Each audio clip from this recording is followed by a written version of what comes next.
Doctor صاحب میں تھوڑا سا آپ سے اس بات کا بھی پس منظر پوچھنا چاہوں گی کہ یہ جو کہا جاتا ہے کہ جی جیسے کسی نے اسلامی کوئی وہ ہیں واریر اور جنگجو جا کر انہوں نے کسی ملک پر قبضہ کر لیا اور اس کے بعد وہ وہاں کی عورتوں کو کنیزی میں لے لیں، اپنے ان کے ساتھ پھر ہم بستری کریں، تو یہ تو ایک طرح سے جبر ہے۔ میں یہ سوچتی ہوں کہ اسلام عورتوں کے خلاف اس طرح جبر کا حکم کیسے دے سکتا ہے؟ کیا اس کی کوئی توجیہ موجود ہے اسلام میں اس طرح سے کرنے کی، یا یہ بھی ایک روایت بنا لی ہے غلط طور پر وہ جو حکمران ہیں انہوں نے اپنے لیے؟ یہ ان لوگوں کا مائنڈ سیٹ ہے، یہ ان لوگوں کا مائنڈ سیٹ ہے جو آج سے 1400 سال پہلے والے قبائلی معاشرے اور اس قبائلی ماحول کے اندر پھنس کر رہ گئے ہیں۔ اس زمانے میں اگر میدان جنگ میں کوئی دشمن پکڑا جاتا تھا یا دشمن کی عورتیں پکڑی جاتی تھی تو صرف مسلمانوں میں نہیں، یہاں پر بھی آ کے مسلمان بعض اوقات خواہ بیک فٹ پہ چلے جاتے ہیں۔ اس وقت پوری دنیا کا سیاسی نظام یا سمجھے کہ انٹرنیشنل لا ہی یہی تھا کہ عورتوں کو جب پکڑتے تھے تو کنیز بنا لیتے تھے، مردوں کو پکڑتے تھے تو غلام بنا لیتے تھے، سب کرتے تھے، صرف مسلمان نہیں کرتے تھے۔ یہ اس زمانے کا ایک سمجھے کہ قانون تھا۔ آج ہمارے پاس ایک دوسرا انٹرنیشنل لا موجود ہے اور اس انٹرنیشنل لا پر سب مسلمان ممالک نے دستخط کیے ہوئے ہیں۔ جنیوا کنونشن موجود ہے، اس پر سب نے دستخط کیے ہوئے ہیں۔ اس میں جنگ کی صورت میں جنگی قیدیوں کے حقوق ڈیفائن کیے گئے ہیں، جنگی قیدیوں کے بارے میں آپ نے کیا رویہ اختیار کرنا ہے وہ سارے کا سارا اس میں ڈیفائن کیا گیا ہے۔ اور قرآن شریف خود ہمیں یہ حکم دیتا ہے سورہ مائدہ کی پہلی آیت میں، یا ایھا الذین آمنوا اوفوا بالعقود، اے ایمان والو اپنے معاہدوں کو پورا کرو۔ تو یہ جو انٹرنیشنل معاہدے ہیں، بین الاقوامی معاہدے ہیں، عالمی قوانین ہیں جن پر ہم دستخط کر چکے ہیں، تو قرآن کی اس آیت کے مطابق اب جنگی قیدیوں کے بارے میں بھی، چاہے وہ مرد ہوں چاہے وہ عورتیں ہوں، ہم نے انہی آج کے انٹرنیشنل لاز کے مطابق عمل کرنا ہے۔ وہ 1400 سال پہلے جو کچھ ہوتا تھا وہ اس دور کا تقاضا تھا، آج وہ بالکل اپلیکیبل نہیں ہے۔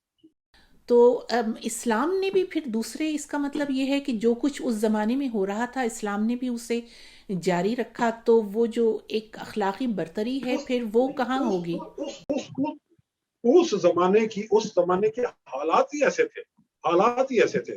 اب ایک قبائلی سوسائٹی ہے، رسول اللہ صلی اللہ علیہ وسلم کا دور لے لینا کہ فرض کریں آپ نے جنگ کی، رسول اللہ صلی اللہ علیہ وسلم نے جنگ کی اور جنگ کے نتیجے میں کچھ لوگ جنگی قیدی بن کے آ گئے، مرد بھی آ گئے عورتیں بھی آ گئی۔ اب کیا کیا جائے ان کو کیا کیا جائے؟ جنگی قیدیوں کے کیمپوں میں رکھا جائے؟ اس زمانے میں یہ تصور ہی نہیں تھا، اس لیے کہ باقاعدہ اسٹیٹ ہی نہیں تھی، باقاعدہ ریاست ہی نہیں تھی، ایک قبائلی معاشرہ تھا۔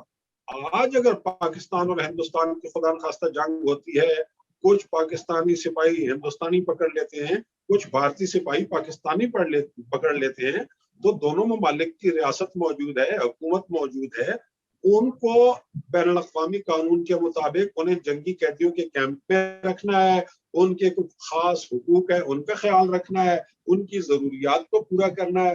لیکن اس وقت یہ سب کچھ پاسبل ہی نہیں تھا، اس وقت پریکٹیکل سلوشن ہی یہی تھا، اور صرف مسلمانوں میں نہیں تھا، پوری دنیا میں پریکٹیکل سلوشن ہی یہی تھا کہ جنگی قیدی جو پکڑے گئے ہیں وہ معاشرے میں لوگوں کو تقسیم کر دیں، لوگوں کو دے دیں، لوگ انہیں اپنے پاس ملازم بنا کے، غلام بنا کے رکھیں، ان سے اپنا کام لیں، ان کو کھانا دیں، ان کو لباس دیں، ان کی ضروریات پوری کریں۔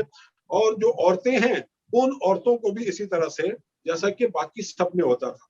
لیکن پھر اسلام نے کیا کیا؟ اسلام نے غلاموں اور کنیزوں کے حقوق کے لیے ایک ایسا نظام دیا کہ جس کے نتیجے میں غلامی کا انسٹیٹیوشن سب سے پہلے مسلمانوں میں ختم ہوا۔ اگر آپ دیکھیں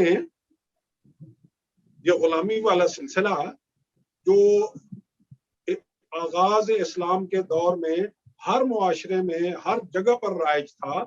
یہ بعد میں جب ختم ہونے کا اس کا سلسلہ شروع ہوا ہے تو سب سے پہلے مسلم معاشروں میں غلامی والے سلسلے کا خاتمہ ہوا ہے ان اقدامات کی وجہ سے جو اسلام نے غلاموں کے لیے اٹھائے تھے.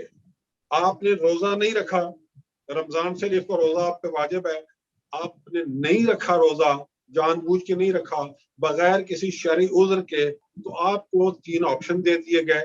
غلام آزاد کر دو, 60 مسکینوں کو کھانا کھلا دو, یا 60 روزے رکھ دو. تو کئی لوگوں کے لیے یہی آسان آپشن ہوتا تھا کہ بجائے اس کے کہ 60 روزے رکھوں یا 60 مسکینوں کو کھانا کھلاؤں, چلو ایک غلام آزاد کر دیتا ہوں. غلاموں کی آزادی کے لیے اور بہت سارا اجر و ثواب کا وعدہ کیا گیا. تو ان ساری چیزوں کی بنیاد پر مسلم معاشرے میں غلامی کا خاتمہ سب سے پہلے ہوا. یہ اس دور کا ایک سمجھیں کہ جبر تھا, جیسے آج کل کے دور کا ایک جبر ہے نا کہ آپ نے ویکسینیشن لگوانی ہی لگوانی ہے کورونا کی, آپ کے پاس کوئی فرار نہیں ہے, ورنہ صورتحال ایسی بن جاتی ہے کہ آپ کوئی دوسرا راستہ اختیار کر ہی نہیں سکتے ہیں. آپ انٹرنیشنلی ٹریول نہیں کر سکتے, آپ اور بہت ساری آپ کے لیے مشکلات پیش آ جاتی ہیں اگر آج آپ کووڈ کی ویکسینیشن نہیں لگوائیں. یہ آج کے حالات کا جبر ہے. تو یہ اس زمانے کے حالات کا جبر تھا کہ غلاموں اور کنیزوں کو اس سٹیٹس میں رکھا جاتا تھا. آج ہمارے پاس جو انٹرنیشنل لا موجود ہے, آج ہمیں اس انٹرنیشنل لا کو فالو کرنا ہے, اور آج کل کے دور میں اس رویے کو اور اس طریقہ کار کو فالو نہیں کیا جائے گا. ہم جب مسلمان اپنی بہت اخلاقی برتری ثابت کرنے کی کوشش کرتے ہیں دوسرے مذاہب پر, لیکن اس مقام پر آ کر ہم بھی بالکل دوسرے جیسے جو مذاہب تھے ہم سے پہلے وہ اسی پر ہم بھی آ جاتے ہیں. یہ جو آج کے مسلمان ہیں, آج کے جو مسلمان ہیں, انہوں نے اسلام کے اخلاقی معیاروں کو پیروں تلے روند کے رکھ دیا ہے. اسلام میں 3 چیزیں ہیں, عقائد ہیں, بلیف سسٹم, آپ کی عبادات ہیں, تیسری چیز ہے اخلاقیات. رسول اللہ صلی اللہ علیہ وآلہ وسلم نے یہ نہیں فرمایا کہ میں تمہاری عبادات ٹھیک کرنے کے لیے آیا ہوں, یہ نہیں فرمایا کہ میں تمہارے عقائد ٹھیک کرنے کے لیے آیا ہوں. فرمایا انما بعثت لاتمم مکارم الاخلاق, میں اخلاقیات کی تکمیل کے لیے آیا ہوں. لیکن ہم لوگوں نے کیا کیا, اخلاقیات پیچھے چلے گئے. اب عقائد کے نام پر ایک دوسرے سے لڑنا ہے. اب غیر مسلموں کو چھوڑیں, مسلمان جب آپس میں لڑتے ہیں تو کون سے اخلاقیات کا خیال رکھتے ہیں؟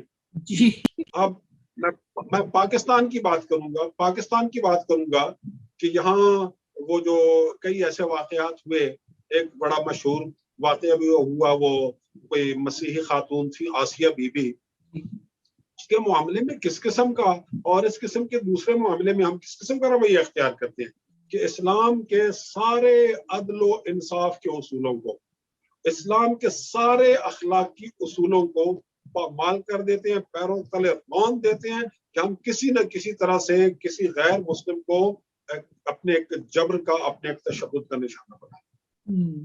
تو یہ اسلام کا نہیں, یہ مسلمانوں کا قصور ہے. اب دیکھیں اسلام میں یہ اخلاقیات جو ہیں, یہ اخلاقیات کہاں سے آئی تھی؟ رسول اللہ نے دی تھی نا. تو رسول اللہ کی وفات کے 50 سال بعد کربلا میں وہ جس گھرانے نے اخلاقیات دی تھی, اس گھرانے کے ساتھ کیا سلوک کیا مسلمانوں نے؟ مسلمانوں کا المیہ ہے, مسلمان ابھی تک وہ عربوں کی جو قبائلی ایک برتری تھی نا, میں خاص طور پر پاکستان کے حوالے سے بات کر رہا ہوں, کہ یہ جو اس ابتدائی دور کو اپنے لیے ایک سنہری دور سمجھتے ہیں اور ابتدائی دور کے لوگوں کو پرفیکٹ رول ماڈل سمجھتے ہیں سب کو, اور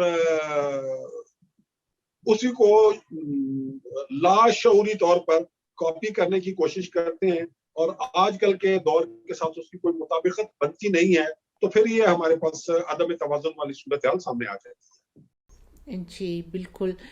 تو اسی پہ میں یہ بھی آپ سے پوچھنا چاہوں گی کہ جو اسلامی معاشرے ہیں وہاں ہر فن کی حوصلہ شکنی کی جاتی ہے، جی آپ مجسمہ سازی نہیں کر سکتے، آپ پینٹنگز نہیں کر سکتے، آپ کے ہاں موسیقی نہیں، حرام قرار دے دی گئی باقاعدہ، کہ کوئی وہاں پر کوئی فن نہیں ہوگا، کوئی فنون لطیفہ کی کوئی چیز نہیں ہوگی. اس پہ آپ نے، میں نے پڑھا ہے، آپ نے اپنی ویب سائٹ پر بھی اس پر لکھا ہے کہ خصوصاً آپ کو یاد ہی ہوگا کہ یہ جب پچھلی مرتبہ طالبان آئے تھے تو انہوں نے کتنا وہ جو تھے بہت ہی پرانے، جو آرکیالوجی کا ایک پورا تاریخ تھی، ان کو سب سے پہلے انہوں نے مسمار کر دیا. بامیان میں بدھا کے بہت بڑے بڑے مجسمے تھے. جی ہاں. بامیان میں جو بدھا کے بہت بڑے بڑے مجسمے تھے، تو یہ جہالت کا مظاہرہ کیا انہوں نے اسلام کا مظاہرہ نہیں کیا، انہوں نے جہالت کا مظاہرہ کیا. اب اس کی وہ مثال لیتے ہیں کہ رسول اللہ صلی اللہ علیہ وآلہ وسلم نے خانہ کعبہ میں بت توڑے تھے. خانہ کعبہ کے بتوں کا معاملہ بالکل الگ، اور اس طرح کی جو صورتحال ہے وہ بالکل الگ. خانہ کعبہ بنیادی طور پر حضرت ابراہیم علیہ السلام نے اللہ کی عبادت کے لیے بنایا تھا. اللہ کی عبادت کے لیے بنائے گئے گھر کو، توحید کے گھر کو جب لوگوں نے بت خانہ بنا دیا تو پھر اللہ ہی کے بھیجے ہوئے نمائندے نے اس گھر کو ان بتوں سے پاک کیا جو بنایا ہی اللہ کی عبادت کے لیے گیا تھا. لیکن اس کے بعد رسول اللہ صلی اللہ علیہ وآلہ وسلم نے مسیحیوں سے یا جو دوسرے غیر مسلم اقوام وہاں پر رہتی تھی ان کی عبادت گاہوں کو تو رسول اللہ صلی اللہ علیہ وآلہ وسلم نے کہیں بھی گرانے کا حکم نہیں دیا. مدینہ میں غیر مسلم رہتے تھے، مسیحی بھی رہتے تھے، یہودی بھی رہتے تھے، ان کی عبادت گاہوں کو توڑنے کا، گرانے کا کہیں رسول اللہ صلی اللہ علیہ وآلہ وسلم نے حکم نہیں دیا. ہاں، رسول اللہ صلی اللہ علیہ وآلہ وسلم نے ایک عبادت گاہ کو ڈیمولش کرنے کا حکم دیا تھا، وہ بھی اللہ کے حکم سے، اور وہ ایک مسجد تھی. وہ ایک مسجد تھی جو کچھ مسلمانوں نے بنائی تھی مسلمانوں کے اندر تفریق اور ایک تقسیم پیدا کرنے کے لیے. سمجھے کہ ایک فرقہ وارانہ مسجد بنانے کے لیے. اس مسجد کا نام ہی یہی تھا کہ اتخذوا مسجدا ضرارا وتفریقا بین المؤمنین.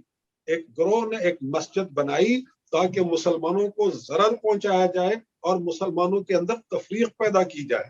تو رسول اللہ صلی اللہ علیہ وآلہ وسلم نے کسی یہودی کی، کسی مسیحی کی عبادت گاہ کو نہیں گرایا. ہاں، مسلمانوں کے اندر تفریق پیدا کرنے والی مسجد رسول اللہ صلی اللہ علیہ وآلہ وسلم نے ڈیمولش کر دی تھی. میں اس واقعے کو سامنے رکھتے ہوئے یہ کہتا ہوں کہ آج جتنی بھی فرقہ وارانہ مسجدیں ہیں، یہ ساری کی ساری مسجد زرار اور مسجد تفریق ہے. رسول اللہ صلی اللہ علیہ وآلہ وسلم نے جس مسجد کو گرایا تھا، آج مسلمانوں کی ساری مسجدیں تقریباً وہی کردار ادا کر رہی ہیں. آپ اس کو اس لحاظ سے دیکھیے کہ ایک محلے کے اندر شیعہ، سنی، دیوبندی، بریلوی، اہل حدیث یہ محلے میں اکٹھے رہتے ہیں. فرض کریں اکٹھے ہی وہ پارکوں میں جاتے ہیں، اکٹھے ہی کرکٹ کا میچ دیکھنے کے لیے چلے جاتے ہیں، سینما میں جاتے ہیں تو اکٹھے سب مذاہب کے لوگ بیٹھے ہوئے ہوتے ہیں. لیکن جب مسجد کی باری آتی ہے تو یہ سارے الگ الگ ہو جاتے ہیں. سینما میں تفریق نہیں ہوتی، سینما میں سب اکٹھے بیٹھے ہوتے ہیں، تھیٹر میں سب اکٹھے بیٹھے ہوتے ہیں. ان کو آپس میں پھاڑتی کیا چیز ہے، ان کو آپس میں الگ الگ کیا کرتی ہے جب مسجد میں جانے کی باری آتی ہے. جی، تو لوگ مجھ سے پوچھیں کہ آپ جمعہ پڑھنے کے لیے کیوں نہیں جاتے؟ تو میں کہتا ہوں کہ بھائی جس دن فرقہ وارانہ مسجدیں ختم ہو جائیں گی اور ساری مسجدیں مسلمانوں کی مسجدیں ہوں گی، میں اس دن جمعہ پڑھنے کے لیے چلا جاؤں گا، ورنہ میں نہیں جاؤں گا. اب آپ دیکھیے نا، خانہ کعبہ اور مدینہ منورہ میں 7 نمازیں پڑھتے ہی ہیں نا. بالکل پڑھتے ہیں. آج کی نشست بس یہیں تک. اتوار کو اس گفتگو کا آخری حصہ سنیے گا جس کا موضوع ہے کہ شیعہ مذہب میں تقلید کا کیا مطلب ہے. اجازت دیجیے.